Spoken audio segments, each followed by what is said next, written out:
Hi friends, இன்றைக்கி நம்ம என்ன பார்க்க போகிறோன்னா வாத்துக்கோழி குழம்பு எப்படி செய்கிறதுன்னு பார்க்கலாங்க. அதுக்கு முதல்ல வாத்தெல்லாம் க்ளீன் பண்ணி எடுத்துக்கலாங்களா.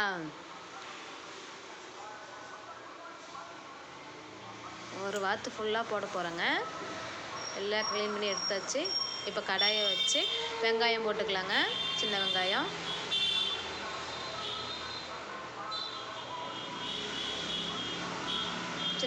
நல்லா வணக்கிக்கலாங்க. பாதி வணக்கும் போதே பார்த்திங்கன்னா தக்காளி போட்டுக்கலாம், ஒன்றும் பிரச்சனை இல்லை. ஏன்னா ரெண்டும் சேர்ந்து வணங்கிடும். இந்த ஸ்டேஜில் நம்ம தக்காளி போட்டுக்கலாங்க.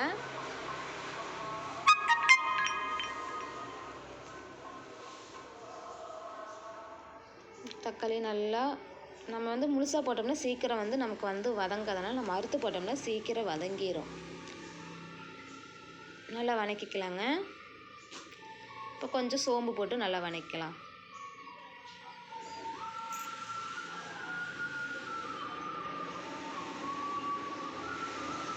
இது வணக்கி ஒரு பக்கம் வச்சுக்கலாங்க. இப்போ கடாயை வச்சு தேவையான அளவு எண்ணெய் ஊற்றிக்கலாங்க. நம்ம ஏற்கனவே சோம்பு போட்டிருக்கனால கொஞ்சமாக போட்டால் போதுங்க வாசத்துக்கு. கறிவேப்பிலை நல்லா பொரிஞ்சிருச்சு. இப்போ இஞ்சி பூண்டு பேஸ்ட்டு நம்ம ரெடி பண்ணி வச்சுருக்கேன். இஞ்சி பூண்டு பேஸ்ட்டு போட்டு பச்சை வாசம் போகிற வரைக்கும் நல்லா வணக்கிக்கலாம்.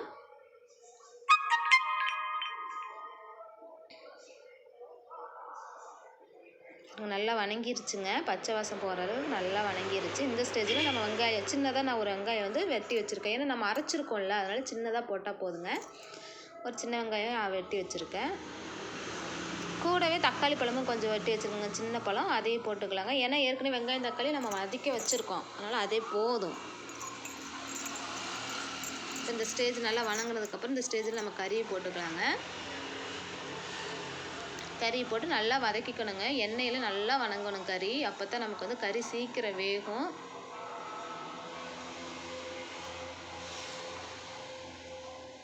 இந்த ஸ்டேஜில் கொஞ்சம் உப்பு போட்டோம்னா நம்ம கறிக்கெல்லாம் உப்பு ஏறிக்கும். அதனால் நம்ம கறிக்கு உப்பு ஏறதுக்காக இந்த ஸ்டேஜில் நம்ம உப்பு போட்டுக்கலாங்க.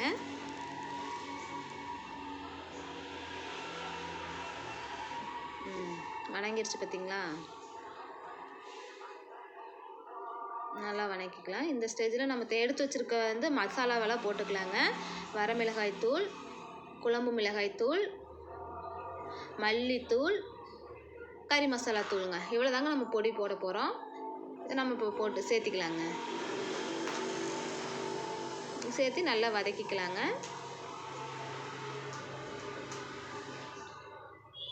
சரிங்களா, எவ்வளோ சூப்பராக வந்திருக்கு பார்த்தீங்களா. இப்போ நமக்கு இந்த கறி வேகணும் இல்லைங்க, அதுக்கு தண்ணி ஊற்றி நம்ம மூடி போட்டு மூடி வச்சிடலாங்க. இப்போ நம்ம எடுத்து வச்சுருக்கோம் பார்த்தீங்களா, அதை அரைச்சிட்டு வந்துடலாங்க. ஒரு மிக்ஸி ஜாரில் மாற்றி நம்ம அரைச்சிடலாங்க. அதில் கொஞ்சம் தேங்காவே சேர்த்து அரைச்சிக்கலாங்க. நான் கொஞ்சம் தான் தேங்காய் சேர்த்திருக்கேன். நம்ம இப்போ அரைச்சிட்டு வந்தாச்சுங்க. இப்போ நம்ம கறி கொதியுது பார்த்தீங்களா. இப்போ எடுத்து பார்த்தீங்கன்னா கொதிஞ்சிட்ருக்கும். நல்லா வெந்துருச்சுங்க கறி. இப்போ இந்த ஸ்டேஜில் நம்ம அரைச்சிட்டு வந்தோம் பார்த்தீங்களா, அதை சேர்த்தணுங்க. நல்லா கொதிஞ்சிருச்சுங்க. அரைச்சிட்டு வந்ததை சேர்த்திக்கலாங்க. வேறு எதுவுமே சேர்க்க போகிறது இல்லைங்க, அவ்வளோதாங்க. வாத்துக்கறி குழம்பு ரொம்ப ஈஸிங்க.